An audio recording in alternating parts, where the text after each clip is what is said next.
इस क्लास में हम लोग जो पढ़ेंगे वो है physical properties of alkanes, alkanes के फिजिकल प्रॉपर्टीज के बारे में। तो सबसे पहले जो फर्स्ट फिजिकल प्रॉपर्टीज जो हम लोग चर्चा करते हैं वो है कि alkanes are non polar due to covalent nature of carbon carbon and carbon hydrogen bond. Alkanes mainly जो कार्बन हाइड्रोजन और कार्बन कार्बन के बीच सिंगल बॉन्ड से बने होते हैं। इसमें क्या होता है कि कार्बन कार्बन कोवैलेंटली लिंक्ड होते हैं, उनके बीच में सिंगल बॉन्ड होता है, और कार्बन हाइड्रोजन के बीच में भी सिंगल बॉन्ड होता है, और ये नॉन पोलर होते हैं। चूंकि इनकी जो इलेक्ट्रॉन नेगेटिविटीज है कार्बन की या हाइड्रोजन की, वो क्या है, एक जैसी है, समान है। तो उसके कारण क्या होता है कि इनके बीच में पोल्स क्रिएट नहीं होते। तो पोल्स क्रिएट नहीं होते हैं तो ये नॉन पोलर हो जाते हैं। नेक्स्ट जो फिजिकल प्रॉपर्टीज है वो ये है कि due two week van der वाल forces they possesses very low boiling point. So because of this आप क्या देखते हो कि C1 to C4 गैसेस होते हैं, C5 to C17 लिक्विड्स होते हैं, और C17 and so on it forms solids. और ये गैसेस, लिक्विड, सॉलिड्स ये सभी के सभी कितने at 298 kelvin that is room temperature पे ये सारे के सारे इस फॉर्म में होते हैं। तो आपने क्या देखा कि एल्केन्स जिनमें वीक वैन डर वाल फोर्सेस होती है, और उस वीक वैन डर वाल फोर्सेस के कारण उनकी जो बॉइलिंग पॉइंट होती है वो बहुत लो होती है, और लो बॉइलिंग पॉइंट होने के कारण आपने देखा कि फर्स्ट 4 गैसेस हुए, फर्स्ट कार्बन से 4th कार्बन तक, उसके बाद liquid and then solid. Next जो फिजिकल प्रॉपर्टीज जो जिसकी हम बात करते हैं वो है बॉइलिंग पॉइंट। बॉइलिंग पॉइंट, इसमें boiling point increases with increase in the molecular weight of alkanes. जैसे जैसे एल्केन्स की मॉलिक्यूलर वेट बढ़ती है, वी कैन से दैट कि when the number of carbon chain increases the boiling point of alkanes also increases. मतलब कि जिस तरीके से कार्बन की संख्या बढ़ती जाती है एल्केन्स की, वैसे वैसे बॉइलिंग पॉइंट्स भी बढ़ते जाते हैं एल्केन्स के। लेकिन in case of chain isomers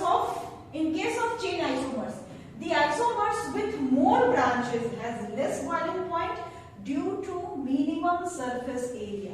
अब यहाँ हम बात करते हैं कि हमने कहा एक तरफ कि जैसे जैसे कार्बन की संख्या बढ़ती है, मतलब कि चेन लंबी होती जाती है, उसकी बॉइलिंग पॉइंट बढ़ती जाती है। फिर हमने कहा कि अगर वो चेन आइसोमर शो करता है, वो कोई एल्केन अगर चेन आइसोमर शो करता है तो उसकी जो वैसी ही चेन आइसोमर जिसकी सबसे ज्यादा ब्रांचिंग होगी, मतलब वो सबसे ज्यादा ब्रांच फॉर्म में रहेगा, तो उसकी आप क्या देखते हैं कि सरफेस एरिया छोटी हो जाती है ब्रांचिंग के कारण, और सरफेस एरिया छोटी होगी तो उनके जो बॉइलिंग पॉइंट होगी वो क्या हो जाएगी, लो हो जाएगी। क्यों? क्योंकि इनकी सरफेस एरिया क्या हो जाती है, मिनिमम। और आप स्ट्रेट चेन की बात करते हैं तो सरफेस एरिया क्या हो जाती है, लार्जर। तो due to larger surface area straight chain has larger boiling point as larger या higher boiling point other than या in compare to branch chain. और जस्ट अपोजिट हम मेल्टिंग पॉइंट में देखते हैं, कैसे? तो alkanes with even number of carbon atoms, वैसे एल्केन्स जिनमें even number of carbon atoms हैं have more melting point than their preceding and succeeding odd carbon alkanes due to their close packing nature. Alkanes with more spherical shape has the highest boiling point.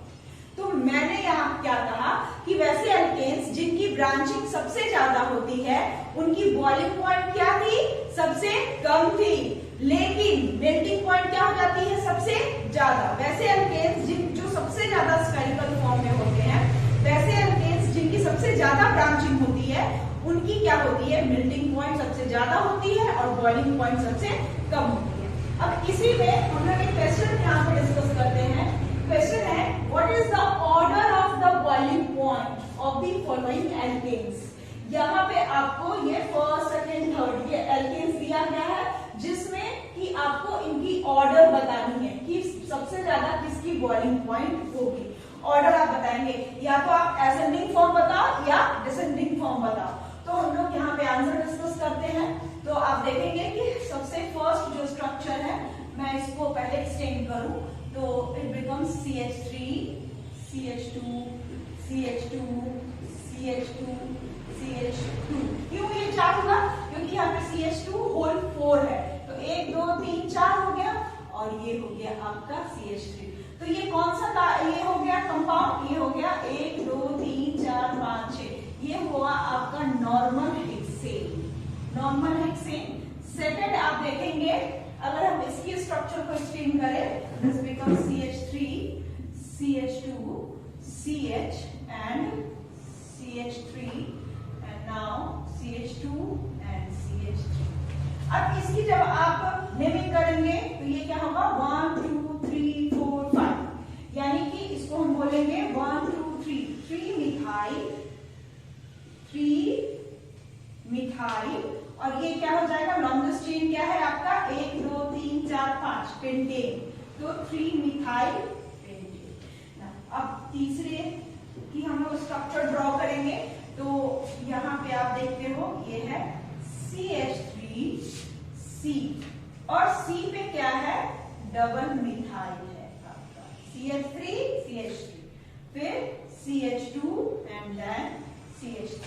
तो इसकी जब naming करेंगे हम लोग तो ये हो जाएगा 1 2 2 2, चूंकि 2 मिथाइल है तो क्या हो जाएगा di methyl 2 2 2 2 di methyl 1 2 3 4 butane. तो क्वेश्चन क्या था कि आपको क्या बताना था order of boiling point, order of boiling point बताना था एल्केन्स का, इधर आप असेंडिंग बताओ या डिसेंडिंग बताओ। तो यहाँ पे आप क्या देखते हो कि हेक्सेन जो कि यहाँ पे क्या है लॉन्गेस्ट चेन है। सेकेंड की बात करें 3 मिथाइल पेंटेन, यहाँ पे एक ब्रांचिंग हुई क्योंकि थर्ड कार्बन पे आपने देखा कि एक मिथाइल ग्रुप अटैच है।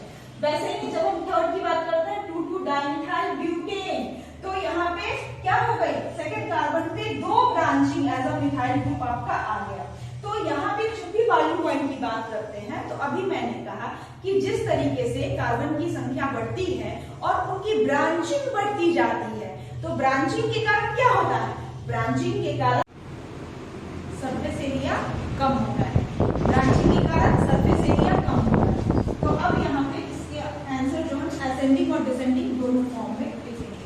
तो सबसे पहले हम असेंडिंग फॉर्म की बात करते हैं, असेंडिंग ऑर्डर लिखेंगे कि सबसे जो ज्यादा होगा उसको हम लिखेंगे, तो सबसे ज्यादा जो बॉइलिंग पॉइंट होगा वो फर्स्ट का होगा। क्यों, क्योंकि ये क्या है आपका लॉन्गेस्ट चेन है, इसकी सरफेस एरिया सबसे ज्यादा है। उसके बाद जो है सबसे ज्यादा, तो ये असेंडिंग फॉर्म लिख रहे हैं, असेंडिंग में छोटे से बड़ा होता है, तो सबसे जो कम होगा उसको थर्ड। तो आपने क्या देखा कि थर्ड जो है इसकी बॉइलिंग पॉइंट सबसे कम है ये। उसके बाद इससे ज्यादा कौन है सेकंड लिखेंगे, और इससे भी ज्यादा कौन है फर्स्ट। यानी कि जैसे जैसे ब्रांचिंग जो है बढ़ते जाती है बॉइलिंग पॉइंट बढ़ते जाता है। तो सबसे ज्यादा ब्रांचिंग किसमें है थर्ड में, तो सबसे कम बॉइलिंग पॉइंट किसकी होगी थर्ड। उसके बाद फिर सेकंड में है, थर्ड से कम सेकंड में है सेकंड है, और सबसे ज्यादा यानी कि बिना ब्रांचिंग यानी इसकी स्ट्रेट चेन कौन है फर्स्ट है। तो सबसे ज्यादा बॉइलिंग पॉइंट इसकी होगी फर्स्ट, यानी कि आपने क्या देखा छोटे से बड़ा। नाउ डिसेंडिंग ऑर्डर इसी की जगह हम देखते हैं, डिसेंडिंग ऑर्डर में आप देखेंगे कि सबसे जो ज्यादा होगा वो किसका होगा फर्स्ट, उसके बाद कौन है सेकंड, और सबसे कम कौन है आपका थर्ड। तो ये असेंडिंग और डिसेंडिंग ऑर्डर, एंड ये जो है आपका